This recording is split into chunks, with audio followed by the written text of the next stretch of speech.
Bienvenidos a la Estoa de la Verdad. Hoy inicio una nueva sección dedicada a reseñas y a críticas de libros de mi biblioteca o algunos libros heredados. Aprovecho para pediros, si os gustan estos vídeos, que apoyéis el canal, os suscribáis y le deis al me gusta para que pueda seguir adelante con este canal. Pues bien, como hay tanto revuelo con la nueva película de la Odisea, he pensado en hacer una reseña de la Odisea de Homero, que además es el origen de la literatura. Mi idea es, después de la presentación del libro, leer algunos breves textos del mismo, porque creo que es una buena forma de divulgar y de que quien no haya leído la obra pues se interese y vea por dónde va el tema del argumento.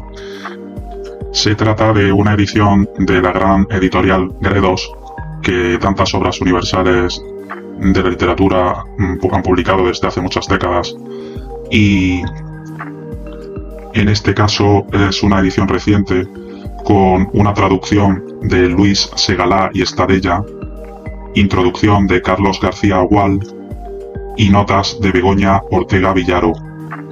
Es una de las últimas ediciones que han sacado del 2025.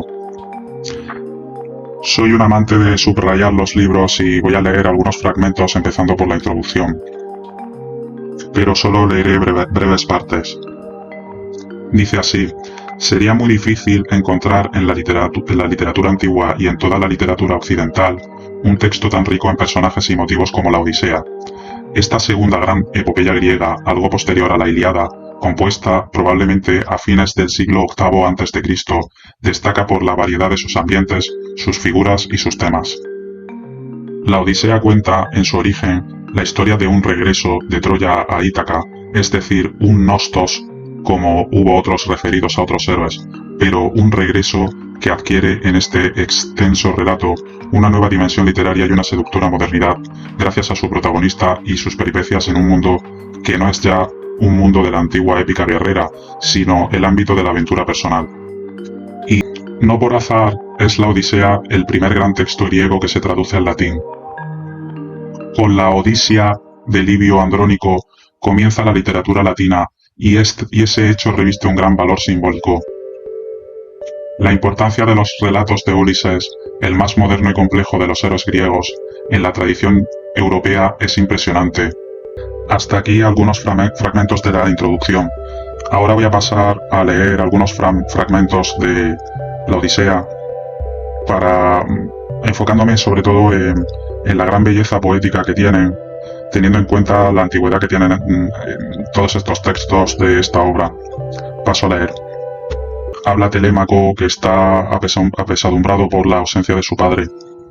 Dice así: os lo ruego por Zeus el Olímpico y por Temis, la cual disuelve y reúne las agoras de los hombres. No prosigáis, amigos, dejad que padezca a solas la triste pena, a no ser que mi padre, el excelente Ulises, haya querido mal y causado daño a los aqueos de hermosas grebas, y vosotros ahora, para vengaros en mí, me queráis mal y me causéis daño incitando a estos. Mejor fuera que todos juntos devorarais mis inmuebles y mis rebaños, que si tal hicierais, quizás algún día se pagaran, pues iría por la ciudad reconviniéndoos con palabras y reclamándoos los bienes hasta que todos me fueran devueltos. Mas ahora las penas que mi corazón inferís son incurables. Así dijo encolerizado, y rezumándole las lágrimas arrojó el cetro en tierra. Se movió a piedad del pueblo, y todos callaron, sin que nadie se atreviese a contestar a Telémaco con ásperas palabras, salvo Antino. Paso a más fragmentos que tienen gran belleza. Yo no gusto de lamentarme en la cena, pero cuando apunte la aurora, hija de la mañana, no llevaré a mal que se llore a aquel que haya muerto en el cumplimiento de su destino, porque tan solo esta honra les queda a los míseros mortales. Ea, padre huésped, ven tú también y probarte en los juegos si aprendiste alguno, y debes de conocerlos, que no hay gloria más ilustre para el varón en esta vida que la de campear por las obras de sus pies y de sus manos. En fin, no me alargo más. He querido leer estos breves fragmentos inconexos de la obra, no para seguir una línea, porque obviamente no sigue una línea clara. He leído de allá y de acá, pero es para demostrar al que no haya leído la obra la gran belleza de estos versos en los que se origina la literatura poética, que tanto ha influido posteriormente, por ejemplo, no solo en Grecia, sino luego en los poetas latinos de Roma, y todo eso también pasó pues a grandes autores universales del Renacimiento, como Shakespeare, Cervantes. Bueno, en la literatura española del siglo de oro tuvo una influencia brutal, todas estas obras antiguas, y se pueden encontrar expresiones parecidas en su belleza. En este tipo de obras, por supuesto, los héroes no son perfectos, pero vamos, eso le da valor a estos héroes.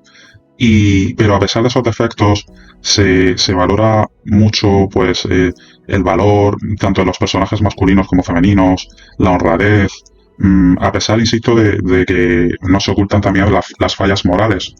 Pero, claro, hay una gran insistencia, pues, en esa heroicidad, en esa valentía, en esa nobleza. Y esto forma parte de nuestra historia occidental. Y es una lástima, pues, ver cómo se está intentando echar abajo todo eso.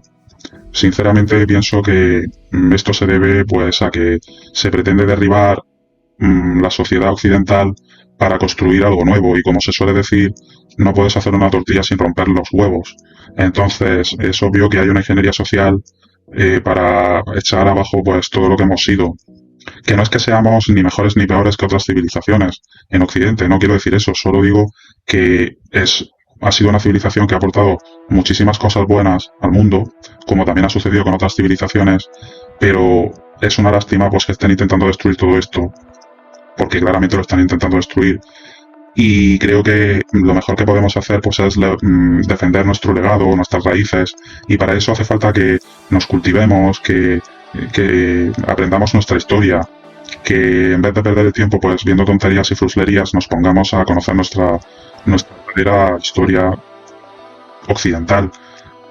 Hay que tener en cuenta que la historia y la literatura son maestras, y no hay ninguna necesidad de ir a beber, digámoslo así, de la fuente adulterada, por así decir. Quiero decir, generalmente las historias que vemos en las películas, en las series, al menos hasta hace relativamente poco, han tenido que ver mucho con el viaje del héroe, con todo lo que se ha heredado de este tipo de obras antiguas.